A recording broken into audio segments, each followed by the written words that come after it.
اکنون فدیه چیست؟ فدیه آن آدمی که همین محظوراتی که در بالا ذکر کردیم یکی از این محظورات را اگر اجرا کند. ما در اینجا 4 محظورات را از محظوراتی که برای مرد و زنها خاص است بیان کردیم و بعضی محظورات را در پایان ذکر میکنیم. یکی از آن محظورات ها و بزرگترین آنها این علاقه جنسی هست. حرام است و حج و عمره را پورا باطل میکند، بیکار میکند.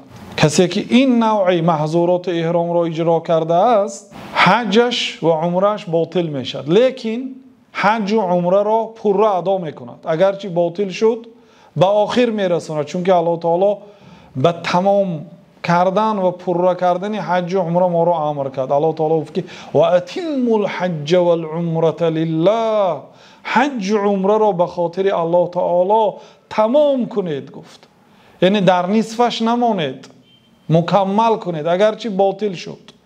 بعد مثلا عمره، درس ما که درباره عمره هست، عمره که باطل شد شخص عمره کننده بیرون به میقات می رود.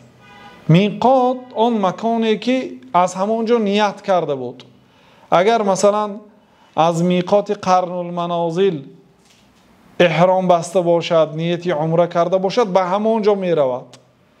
اگر از میقات ذوالحلیفه نیت کرده باشد به ذوالحلیفه می رود، یعنی گشته به مدینه می رود. 450 کیلومتر به مدینه می رود. بعد از آن از آنجا عمره بدل، عمره قضایی نیت می کند تا اینکه عمره این خود را مکمل کند.